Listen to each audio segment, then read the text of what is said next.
আমি সঞ্জয় কর্মকার সঞ্জয়ের সঙ্গে কিছুক্ষণ ইউটিউব চ্যানেলে সকলকে জানাই স্বাগত। আজকের এখনকার প্রতিবেদন স্বচ্ছ অ্যাপ, এই নিয়েই কিছুক্ষণ আলোচনা করব। গতকাল বেঙ্গল চেম্বার্স অফ কমার্সের তরফ থেকে সেখানে একটি আলোচনা চক্র ছিল।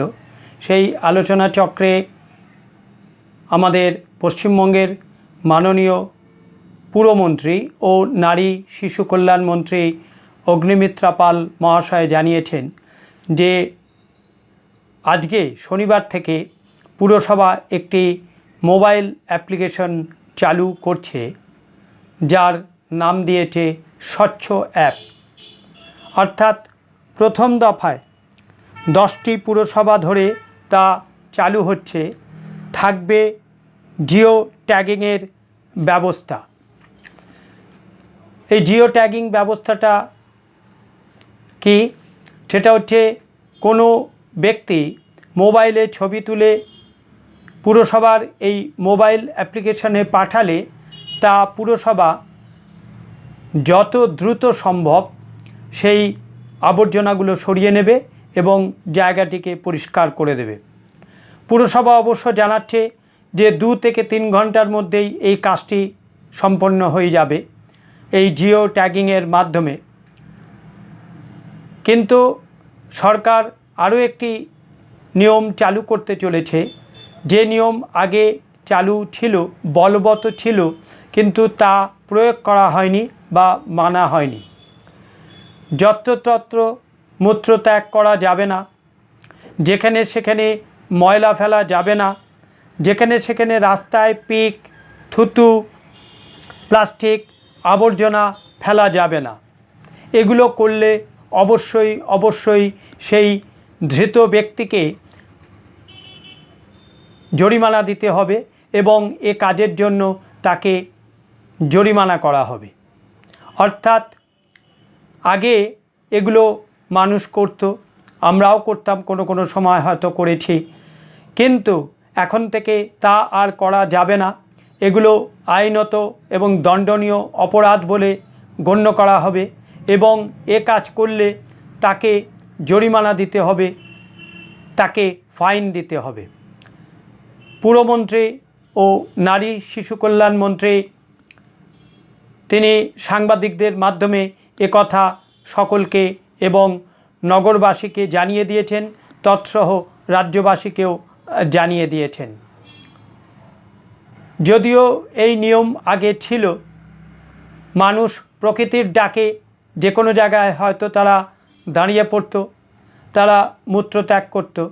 এছাড়াও অনেকের একটা অভ্যাস, যেখানে সেখানে ময়লা ফেলা, রাস্তায় থুতু ফেলা, পিক ফেলা, সর্বোপরি এই গুটকার প্যাকেট ফেলা, থুতু ফেলা, এগুলো একটা মানুষের বদ অভ্যাস বা কুঅভ্যাসে পরিণত হয়ে গেছে। আসলে আইন না থাকার জন্য তা নয়, আইন থাকে, আইন আছে, আইনের প্রয়োগ না করার জন্য, আইনকে কার্যকরী করার জন্য যে ব্যবস্থা গ্রহণ করা দরকার তা গ্রহণ না করলে মানুষ আস্তে আস্তে বদঅভ্যাসের পরিণত হয় এবং মানুষ সেই বদঅভ্যাসের বশবর্তী হয়ে মানুষ সেই ভুল কাজগুলো করে ফেলে। আমি একটা উদাহরণ দিই। যেমন আমরা কলকাতায় যতগুলো মেট্রো স্টেশন আছে, সেই মেট্রো স্টেশনে যাই, মেট্রো স্টেশনগুলো দেখা যায় ঝকঝকে তকতকে পরিষ্কার। সেখানে কোনো গুটকার পিক নেই, গুটকার প্যাকেট নেই, পাউরুটির ঠোঙা নেই, আলু কাবলির শালপাতা নেই, বা চানাচুর মুড়ি খাওয়ার ঠোঙা নেই, কোনো কিছু নেই। প্রতিটি প্ল্যাটফর্ম পরিষ্কার, ঝকঝকে ও তকতকে। আমরা সেখানে কোনো অনিয়ম করি না বা বেনিয়ম করি না। আমাদের নিজেদেরও মনে হয় জায়গাটা অত্যন্ত পরিষ্কার পরিচ্ছন্ন, কেউ অপরিচ্ছন্ন করছে না, আমি কেন অপরিচ্ছন্ন করব বা আমি কেন অপরিচ্ছন্ন করে অপরাধী হব। সেটা একটা বিবেকের যে কাজ, বিবেকের তাড়না, সেটাও কাজ করে। কিন্তু এই মেট্রো রেল থেকে বেরিয়েই আমরা যখন বাইরে বেরিয়ে পড়ি, রাস্তায় বেরিয়ে পড়ি, যত্রতত্র আমরা ময়লা ফেলি, নোংরা ফেলি, থুতু ফেলি, পিক ফেলি এবং যেখানে সেখানে আমরা সুলভ শৌচালয়ে থাকতেও কোনো সময় কোনো মানুষ রাস্তাঘাটে মূত্রত্যাগ করে। এগুলো অবশ্যই একটা বদ অভ্যাস, কুঅভ্যাস, মানুষ তার বশবর্তী হয়ে করে। দীর্ঘদিন আইন প্রয়োগ না হওয়ার জন্য বা মানুষকে সচেতন করার জন্য না করার জন্য বা মানুষের বিরুদ্ধে কড়া পদক্ষেপ গ্রহণ না করার জন্য মানুষও তা হয়তো অবলীলাক্রমে করে যায়, এই ভেবে যে কী বা হবে। যদি বা আমরা বিদেশে যাই তাহলে আমাদের এগুলো খুব কঠোরভাবে মানতে হয়। আমার এক পরিচিত, তাকে জিজ্ঞেস করেছিলাম বিদেশে গেলে আপনার সবথেকে অসুবিধে কী? বলল জল খাওয়া। কেন? বলে যত বেশি জল খাবো তত বেশি টয়লেট পাবে। ও বাবা, যেখানে সেখানে টয়লেট করা যাবে না, আমাদের দেশের মতো বিদেশের সেই বিধি ব্যবস্থা নেই। তা এগুলো রসিকতা হলো খুব সত্য, খুব বাস্তব সত্য। বিদেশে এই নিয়মগুলো কঠোরভাবে মানা হয় এবং তার আইনের প্রয়োগ করা হয়, তার ফলে মানুষ সুঅভ্যাসে পরিণত হয়ে যায়। কিন্তু আমাদের এখানে সেই অভ্যাস বদভ্যাসে পরিণত হয়, আইনকে কঠোরভাবে প্রয়োগ করা হয় না বলে বা আইনের আওতায় মানুষকে আনা হয় না বলে বা জরিমানা করা হয় না বলে। আশা করি এবার থেকে নিশ্চয়ই তা হবে। আইনের কঠিন প্রয়োগ হবে বা আইনের অনুশাসন পালন করা হবে। আইনের মাধ্যমেই মানুষকে ঠিক করে নেওয়া হবে। কলকাতা একটি খুব বিখ্যাত শহর। কলকাতা A1 শহর।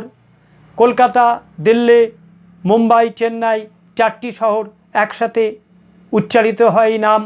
কলকাতার একটা ইতিহাস আছে। কলকাতা ভারতবর্ষের রাজধানী ছিল। সেই শহরকেও পরিষ্কার পরিচ্ছন্ন রাখার দায় বা দায়বদ্ধতা শুধু সরকারের নয়, আমাদের সকলের, জনগণের। এমনকি পার্কে দেখেছি আমি, পার্কে, চিড়িয়াখানায় বা বিভিন্ন উৎসব মেলা প্রাঙ্গণে মানুষ বসছে, ময়লা ফেলার বড় বড় ভ্যাট আছে, বড় বড় জায়গা আছে, বাক্স আছে, সেই জায়গা গিয়ে ফেললে হয়। কিন্তু মানুষ অবলীলাক্রমে তারা খাবার খেয়ে সেই প্যাকেট বা তার কোনো অবশিষ্টাংশ ফেলে দিয়ে নীরবে চলে যাচ্ছে। কিন্তু দু পা এগিয়ে ওই ময়লা ফেলার জায়গায় যদি সেই অবশিষ্ট বা আবর্জনা ফেলা যায় তাহলে জায়গাটি পরিষ্কার থাকে এবং পুরসভার তরফ থেকেও তা পরিষ্কার করতে সুবিধা হয়। আমাদের এগুলো মানা দরকার, আমাদের এগুলো করা দরকার। তবে আগামী দিনে স্বচ্ছ অ্যাপ আসছে। এই অ্যাপ্লিকেশনটি শেখার জন্য, জানার জন্য, বোঝার জন্য সরকার 3 মাস সময় দিচ্ছে। পুরমন্ত্রী তা জানিয়েছেন। 3 মাস পর সকলকেই আইনের আওতায় আনা হবে এবং কড়া পদক্ষেপ গ্রহণ করা হবে। মানুষ যদি যত্রতত্র এরকম আবর্জনা ফেলে, পিক ফেলে, থুতু ফেলে বা মূত্রত্যাগ করে, জরিমানা ধার্য হবে। জরিমানা ধার্য হলে মানুষ তখন নিশ্চয়ই তা আর করবে না। মানুষের পকেটের টান, বড় টান, পকেটে টান পড়লেই মানুষ সচেতন হয়। সহজে সচেতন হয় না, কিন্তু হয় যখন মানুষ তার বাধ্যবাধকতা বুঝতে পারে যে জরিমানা হবে, ফাইন হবে। ও বাবা, আমরা ফাইনও দেবো না, জরিমানা দেবো না, এ কাজটিও করব না।